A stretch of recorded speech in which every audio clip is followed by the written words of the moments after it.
जय हिंद। आज हम पढ़ेंगे राजस्थान के बारे में। क्या क्या चीज़ें हैं राजस्थान में जानने के लिए आज हम देखते हैं इस क्लास में। ठीक है, सबसे पहले हम देखते हैं राजस्थान में किन चीज़ों को पढ़ना है, एग्जाम के पॉइंट ऑफ व्यू से महत्वपूर्ण है। राजस्थान, राजस्थान नाम क्यों पड़ा? क्योंकि राजाओं का स्थान, राजस्थान में राजाएं बहुत होते थे, इसलिए राजाओं का स्थान को क्या कहा जाता है? राजस्थान। यह भारत का 10% हिस्सा क्षेत्रफल, पूरे देश का सबसे बड़ा राज्य कौन सा है? राजस्थान। सबसे पहले राजस्थान में क्या क्या चीज़ें हैं? सबसे बड़ा राज्य है राजस्थान। दूसरा है राजधानी, राजधानी राजस्थान की कौन सी है? जयपुर है, जिसे पिंक सिटी कहा जाता है। फिर है जिले, कितने जिले हैं टोटल? इसमें 41 जिले हैं, टोटल 41 जिले हैं। पहले कितने थे? पहले थे 50 जिले, पहले 50 जिले थे, अभी 41 हो गए हैं। फिर है सबसे बड़ा जिला, सबसे बड़ा जिला जैसलमेर, ये रहा जैसलमेर, सबसे बड़ा जिला। ये पूरा थार एरिया किस में आता है? जैसलमेर में आता है। ये क्या है? पूरा थार है, थार का मरुस्थल है। जैसलमेर क्या है? पूरा थार है।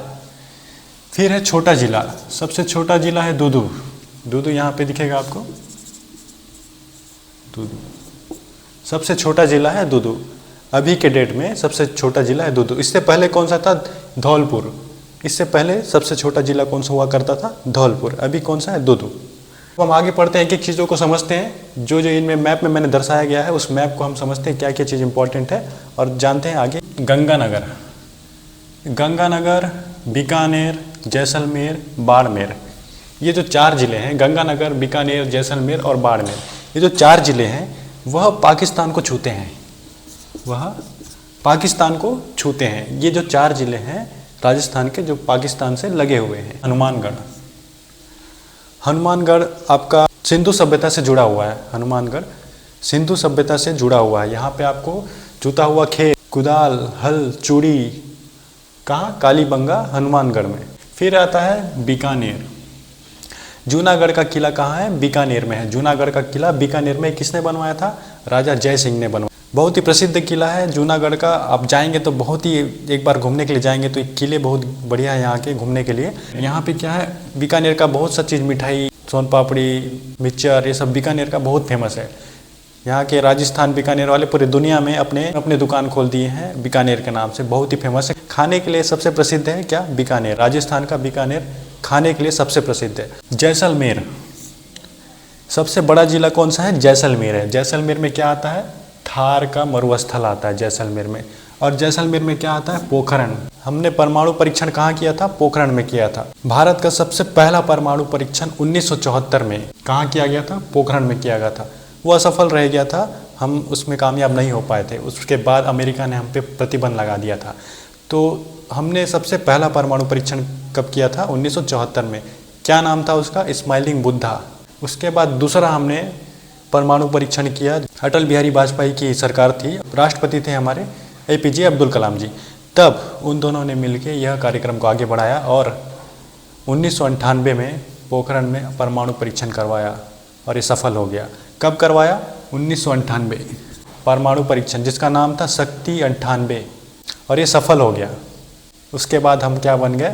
परमाणु संपन्न देश। अब भारत क्या बन गया? परमाणु संपन्न देश। अब अमेरिका हमसे लगता है? नहीं लगता है। पूरी दुनिया तब लगेगी आपसे जब आप कमज़ोर हो, जब आप कमज़ोरी से निकल जाओगे और एक शक्तिशाली इंसान बन जाओगे, तब दुनिया आपसे नहीं डरेगी और दुनिया आपको डराएगी भी नहीं। अपने कमज़ोरी को अपना हथियार बना लो ताकि सामने वाला देख के आपको उसकी औकात पता चल जाए। इतना कामयाब हो जाओ कि जो लोग तुम्हें डराते थे आज वो तुम्हें सलाम करेंगे। और कैसे होगा? एजुकेशन से होगा। सबसे बढ़िया है आपको ऊंचाई तक जाने के लिए एजुकेशन। पोखरण के बारे में हम पढ़ लिए। पहला पोखरण का परीक्षण कब हुआ था? 1974 में, स्माइलिंग बुद्धा।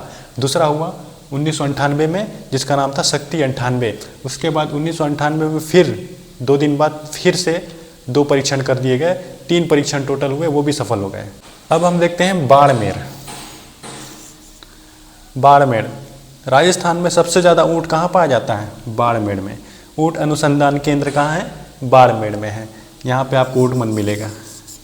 बाड़मेर में बहुत सारा ऊँट है। यहाँ पे सब किराए में लेके जाता है ऊँट में घूमने के लिए। यहाँ पे ऊँट लोग जो होते हैं वो मरुस्थल में जीने के लिए ही बने हैं। ऊँट जो जीव है यहाँ तो सर्वाइव नहीं कर पाएंगे, वो मरुस्थल में ही जीने के लिए बने हैं। ऊँट को कभी यहाँ देखे हो आप? बहुत ही कम, घुमाने वाला आता है तो वो रखता है। लेकिन ऊँट बने हैं मरुस्थल में ही जीने के लिए। वो पानी को एक ही बार में एब्जॉर्ब कर लेते हैं और वो एक टंकी जैसे बना के रखते हैं। वो पानी को धीरे धीरे यूज करते हैं। एक बार पानी पी लेगा वो 10-15 दिन तक पानी पिए बगैर रह लेगा वो। और बहुत ही ऊंचा होता है ऊँट। आप कभी घूमने जाएंगे तो आप देखना। फिर आता है जोधपुर। जोधपुर आप लोग सुने होंगे, बहुत ही फेमस है। वायुसेना का अड्डा है, हमारा एयरबेस है। भारत का एयरबेस कहाँ है? जोधपुर में है। जोधपुर में क्यों है? क्योंकि यहाँ से हम लोग इधर नज़र रख सकते हैं, इसलिए यहाँ पे क्या है, भारत का एयरबेस है जोधपुर में। जब भी कभी हमला होगा तब यही काम आएगा। फिर हम आ जाते हैं जयपुर में। जयपुर क्या है? राजधानी है राजस्थान की। और जयपुर में क्या है? हवा महल है। सबसे फेमस हवा महल कहाँ? जयपुर में है। और इसे क्या कहा जाता है? पिंक सिटी कहा जाता है। क्यों पिंक सिटी कहा जाता है? क्योंकि यहाँ पे है ना, शाम के वक्त गुलाबी जैसा माहौल हो जाता है, इसलिए इसे पिंक सिटी कहा जाता है। और यहीं पे आप देखेंगे आमेर। आमेर में राजा भरतमल की बेटी जोधाबाई, इनका जोधाबाई का शादी हुआ था किससे? अकबर से। वो कहाँ की थी? जोधाबाई कहाँ की थी? आमेर। फिर हम लोग आ जाते हैं अजमेर। पृथ्वीराज चौहान की राजधानी क्या है? अजमेर। क्योंकि पृथ्वीराज चौहान यहाँ पे अजमेर के थे, इसलिए इसे क्या कहा जाता है? इनकी राजधानी कहा जाता है। और मिलिट्री स्कूल है अजमेर में। मिलिट्री स्कूल भारत का सबसे फेमस है, अजमेर में है। महाराणा प्रताप का स्मारक कहाँ है? अजमेर में है। अजमेर में और क्या है? महाराणा प्रताप का स्मारक है। अजमेर में एक आपको जगह मिलेगा पुष्कर। ब्रह्मा जी का एकमात्र मंदिर कहाँ है? पुष्कर में है। पूरे दुनिया में ब्रह्मा जी का एकमात्र मंदिर कहाँ है? पुष्कर में। पूरी दुनिया में और कहीं नहीं है, सिर्फ कहाँ है? पुष्कर में है। ब्रह्मा जी की मंदिर है। यह श्रापित मंदिर है। ब्रह्मा जी को श्राप मिला था, इसलिए इनकी पूजा नहीं की जाती है। इसलिए एकमात्र मंदिर कहाँ है? पुष्कर में ब्रह्मा जी की मंदिर, वो भी श्रापित है। यहाँ पे है ना, बोलते हैं कि यहाँ पे दर्शन करने के बाद नहाया जाता है, ऐसा मंदिर है। पुष्कर में मेला लगता है, बहुत ही प्रसिद्ध मेला है पुष्कर में। आपको पता होगा, पुष्कर में साल में एक बार मेला लगता है, पुष्कर मेला, जो बहुत ही पूरे भारत में प्रसिद्ध है, पूरी दुनिया में प्रसिद्ध है। पूरे दुनिया से आते हैं घूमने के लिए यहाँ पे। ऊँट की सवारी होती है यहाँ पे, बहुत सी लगा के यहाँ पे लोग कच्छ में घूमने जाते हैं। बहुत से भव्य मेला होता है यहाँ पुष्कर में। फिर हम लोग आते हैं कोटा। कोटा नाम सुने होंगे। इंजीनियरिंग मेडिकल के लिए लोग कहाँ जाते हैं? कोटा जाते हैं। इंजीनियरिंग मेडिकल के लिए कोटा जाते हैं लोग। और क्या है कोटा? चंबल नदी के किनारे है कोटा, जो है चंबल नदी के किनारे है यह शहर। और यहाँ पे 3 तरीके से बिजली का उत्पादन होता है कोटा में। कैसे होता है? पहला परमाणु बिजली से, दूसरा जल से, तीसरा कोयला से। 3 तरीक़ों से यहाँ पे बिजली का उत्पादन होता है और इसका बिजली पूरे भारत में जाता है। भांडला, दुनिया का सबसे बड़ा सोलर पार्क कहाँ पे है? भांडला में है। पूरी दुनिया का सबसे बड़ा सोलर पार्क। कई किलोमीटर तक क्या है? सोलर प्लांट लगे हुए हैं, कई किलोमीटर तक। आप देखेंगे मैप में, बहुत ही बड़ा है सोलर प्लांट। यहाँ पे एक तो थार का मरुस्थल है, ऊपर से इतनी तेज़ धूप पड़ती है, नीचे भी कुछ मिट्टी सूखी हुई है, नीचे भी कुछ घास नहीं है, ना पेड़ पौधे हैं। तो दोनों तरफ से एक सोलर आता है 1 साइडेड और दूसरा एक सोलर आता है 2 साइडेड। तो 2 साइडेड सोलर प्लांट यहाँ पे लगा हुआ है, जो दोनों तरफ से उष्मा को लेकर बिजली बनाएगा। फिर यहाँ पे आपको दिखेगा सांभर झील। स्थलीय सबसे खारे पानी का झील कहाँ है? सांभर झील।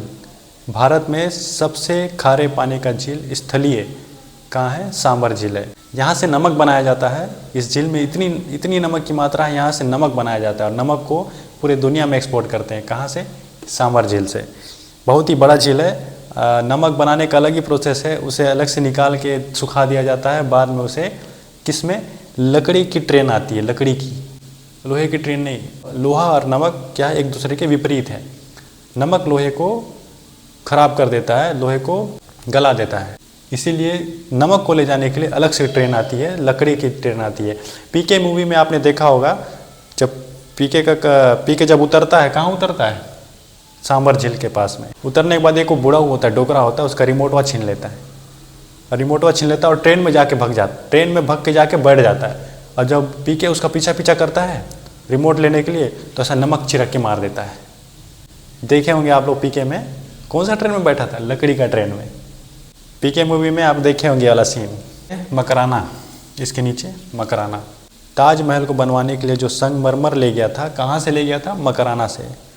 मकराना में संगमरमर पाया जाता है और यहीं इसके संगमरमर से क्या बनाया गया? ताजमहल बनाया गया था। किसने बनवाया था? अकबर ने बनवाया था। तो मकराना इसलिए प्रसिद्ध है।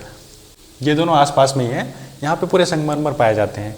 टाइल्स जैसा होता है, पत्थर रहता है, उसे घिस के क्या है, अच्छा आकार दिया जाता है। बहुत ही सुंदर होता है, चमकता है। अब हम लोग देखते हैं नागौर। नागौर यहाँ पे 2 अक्टूबर 1959 में पंचायती राज सबसे पहले कहाँ पे लागू हुआ?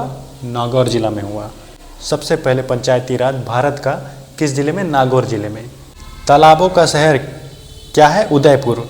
तालाबों का शहर कहा जाता है किसे? उदयपुर को। यहाँ पे बहुत से तालाब हैं, बहुत से तालाब यहाँ पे, जिसमें कुछ कुछ है जो पिछौला झील, सागर झील, कुछ कुछ ऐसे तालाब है, बहुत से तालाब है जिनमें फेमस है 2-3। फिर है चित्तौड़गढ़। चित्तौड़गढ़ का किला आपने बहुत ही देखा होगा, सुना होगा। चित्तौड़गढ़ का किला, वो किला किसका है? राजा रतन सिंह। राजा रतन सिंह, आपने मूवी देखी होगी पद्मावती मूवी, पद्मावत मूवी देखी होगी। उसमें राजा रतन सिंह की जो पत्नी थी पद्मावती, 1303 में अलाउद्दीन खिलजी ने क्या चित्तौड़ अभियान चलाया था? किसके लिए? पद्मावती के लिए। इसीलिए क्या है, ये फेमस है चित्तौड़गढ़। चित्तौड़गढ़ का किला बहुत ही फेमस है, बहुत ही सुंदर है। अभी भी वहाँ के किले इतने अच्छे हैं, आप एक बार घूमने जाएंगे तो जरूर जाइए। कब? चित्तौड़गढ़ का किला। और ये नीचे में आपको 2 जिले दिखेंगे, एक डूरंगपुर और एक बांसवाड़ा। एक डूरंगपुर और एक बांसवाड़ा। कर्क रेखा इन 2 जिलों के बीच से गुजरती है। राजस्थान में कर्क रेखा इन 2 जिलों से गुजरती है होकर। और यह कितना किलोमीटर का है? 26 किलोमीटर। जो इतना राजस्थान में कर्क रेखा 26 किलोमीटर तक है। अब हम लोग देखते हैं कुछ कुछ जो चीज़ें छूट गई हैं, उसके बाद हम देखेंगे फिजिकल मैप। इंदिरा गांधी नहर, हरिके बैराज से निकलती है इंदिरा गांधी नहर, और पूरे राजस्थान में ये मरुस्थल क्षेत्र में आती है। ये जो नहर है कि 4 जिलों में, गंगानगर, बीकानेर, जैसलमेर, बाड़मेर, ये 4 जिलों से होकर ये क्या आती है, यहाँ राजस्थान में मिल जाती है। अरावली पर्वत, ये क्या है? अरावली पर्वत। ये जो मैंने बनाया है ये क्या है? अरावली पर्वत। दुनिया का सबसे पुराना पर्वत कौन सा है? अरावली पर्वत। प्री कैम्ब्रियन काल का है ये क्या? अरावली पर्वत। 5 अरब साल पहले का ये क्या है? अरावली पर्वत है। बहुत ही पहले का है, पुराना है। अभी तो टूट फूट गया है, ऊंचाई बहुत ही कम रह गई है, 1700 के आसपास ऊंचाई रह गई है। तो सबसे पहले क्या था, ये जो पर्वत था बहुत ही ऊंचा था, और ये घिस घिस के इतने सालों में, इतने लाखों सालों में ये पर्वत क्या हो गया है? टूट फूट गया है। ये पर्वत जो है राजस्थान से लेके ये दिल्ली तक गया है। दिल्ली में एक रायसेना की पहाड़ी है, दिल्ली में, वहाँ तक गया ये पर्वत। लेकिन वहाँ तक जाते जाते ये क्या है, थोड़ा फ्लैट हो गया है। पर्वत ऐसा लाइन से नहीं है, यहाँ बीच बीच में, यहाँ टूटा है, यहाँ पे पर्वत है, यहाँ पे टूटा है, यहाँ पर्वत है, यहाँ टूटा है, यहाँ पर्वत है, टूट फूट के टूटा फूटा हुआ है ये। अब हम लोग देखते हैं यहाँ पे माउंट आबू। अरावली की सबसे ऊंची चोटी क्या है? माउंट आबू। इसे क्या कहा जाता है? गुरु शिखर भी कहा जाता है। इसकी ऊंचाई है 1722 मीटर, लगभग 1700 मान के चलिए। सबसे ऊंची, राजस्थान की सबसे ऊंची चोटी कौन सी है? Mount Abu, 1722 metre. और यहाँ पे एक आपको मिलेगा दिलवाड़ा का मंदिर। गुरु शिखर में क्या है, एक दिलवाड़ा का फेमस मंदिर है। अगर आप ऊपर चढ़ जाएंगे पहाड़ में तो एक समय ऐसा आएगा कि सूरज आपसे नीचे है, ऐसा है। अब चारों तरफ रेगिस्तान है, ऐसा बहुत ही सुंदर नज़ारा है वहाँ पे। दिलवाड़ा का मंदिर किसने बनाया था? विमल शाह ने बनाया था। ये क्या है? एक जैन मंदिर है दिलवाड़ा का मंदिर। कहाँ है? गुरु शिखर, माउंट आबू में। चलिए अब हम देखते हैं राजस्थान की फिजिकल मैप, राजस्थान का फिजिकल मैप। तो सबसे पहले हम देखते हैं ऊपर से, ये क्या है? इंदिरा गांधी नहर है। ये क्या है? इंदिरा गांधी नहर, जो कहाँ से आई थी? हरिके बैराज। कहाँ? पंजाब। पंजाब में क्या है? हरिके बैराज है, वहाँ से आई थी क्या? इंदिरा गांधी नहर। और ये कहाँ तक जाती है? बाड़मेर तक जाती है। ये हो गया। ये क्या है? अरावली पर्वत है। अरावली पर्वत से 3 नदियाँ निकलती है अरावली पर्वत से। पहला लूनी नदी। लूनी नदी अरावली पर्वत से पश्चिमी भाग से निकलती है और यह रेगिस्तान में गायब हो जाती है। क्या है? लूनी नदी, छोटी सी नदी है। कहाँ से निकलती है? अरावली पर्वत से। दूसरी है बनास नदी, यह अरावली पर्वत के पूर्वी भाग से निकलती है। यह आगे जाके चंबल नदी में मिल जाती है और ये आगे जाके यमुना में मिल जाती है, फिर यमुना गंगा में मिल जाती है। साबरमती नदी, साबरमती नदी क्या है, अरावली की पर्वत से ही निकलती है। साबरमती नदी यहाँ से निकलती है और कहाँ चली जाती है, गुजरात में चली जाती है साबरमती नदी। फिर तीसरा है माही नदी। ये जो है ये माही नदी है, एक ऐसी नदी है भारत में जो कर्क रेखा को 2 बार काटती है। कर्क रेखा को 2 बार काटती है। कौन सी नदी, माही नदी। कहाँ से आती है, मध्य प्रदेश से आती है और ऐसा काट के वो नीचे चले जाती है वापस। सरिस्का टाइगर रिजर्व, यहाँ पे टाइगर वाइगर रहते हैं। टाइगर रिजर्व का है सरिस्का, राजस्थान में। फिर है एक national park Ranthambore national park. कहाँ पे है, राजस्थान में। ये पूरा एरिया पूरा घिरा हुआ है। ये रणथंभौर हो गया, मध्य प्रदेश हो गया, ये पूरा एरिया घिरा हुआ है। मतलब एक फिक्स जिला नहीं है, 2 स्टेट में 2 राज्यों में ये क्या है, मिला हुआ है। और अभी गवर्नमेंट क्या कर रहा है, यहाँ पे एक दीवार बना रहा है। इसका नाम क्या है, ग्रीन वॉल। 5 किलोमीटर तक चौड़ा है और लंबाई देखेंगे तो 1000 किलोमीटर। चौड़ाई में 5 किलोमीटर, लंबाई में 1000 किलोमीटर। क्या है ये, पेड़ों की दीवार है। ये इसलिए बनाया जा रहा है क्योंकि रेगिस्तान को फैलने से रोकने के लिए, इस रेगिस्तान को इधर फैलने से रोकने के लिए 5 किलोमीटर तक और 1000 किलोमीटर तक पेड़ों की दीवार लगा रहा है, ताकि रेगिस्तान ना फैले और यह एरिया उपजाऊ हो जाए, यहाँ पे लोग रह सके, यहाँ पे लोग खेती किसानी कर सके। उम्मीद है आपको वीडियो समझ में आया होगा। अब हम मिलेंगे नेक्स्ट क्लास में, तब तक के लिए जय हिंद।